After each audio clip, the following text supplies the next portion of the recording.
There's so many examples I can think of. 14 on Sunday at the Players' Championship, front right hole location, ball kind of spins off the front, and he just makes these somewhat easy, medium difficulty shots look benign in the most high pressure situations. Even the up and down at Augusta on 18. Granted, he had a big lead, hit the shot out of the fairway bunker short right, and he chipped it up there to this.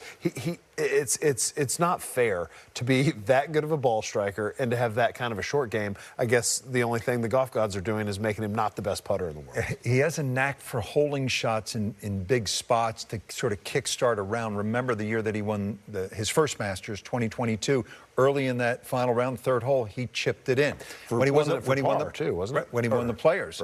When he won the Players, early, had a chip in there. And we know this past year at the Players, it wasn't a chip, it was a hold wedge at number 4 for Eagle that jump-started his round 64 to come from behind and get the win. He just has a knack for finding the hole, and I think as we see him progress with this mallet putter, we saw it today. We didn't see it yesterday, but we saw it today with those 5-6 footers for par to keep the round going, to keep himself in position, because you know he's going to be in that top of that leaderboard come Sunday. 79th after the opening 72, and now he's tied for 14th. Young player, Davis Riley, Hayden Buckley, you're just scrapping for your professional life at this point.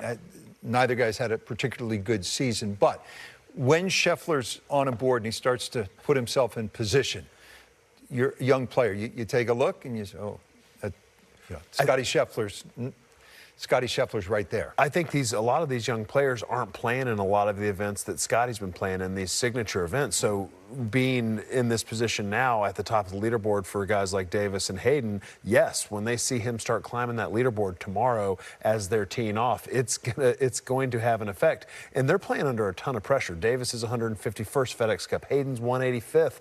They don't have that many opportunities left, so this is an important weekend for them. You know, at the start of this round, coming off the 72 yesterday, and he was over par Saturday at Valhalla. We think with good reason. He had played 41 straight rounds to start 2024 at par or better, over par. So 2 of his last 3 rounds, and you thought would be understandable if he just was out of gas and missed the cut.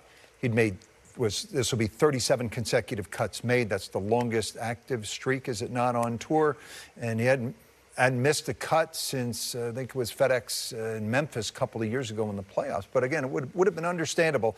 He's just not had it and gone home to Dallas. But that's not how this guy is wired. And this tournament means a lot to him. Like you said before, he's a Dallas guy. He's a Texas guy. If he didn't want to be here and want to contend, he wouldn't be playing the Colonial second and third the last couple of years. So he is in this thing to win it. Scottie Scheffler doesn't tee it up without that thought in his mind.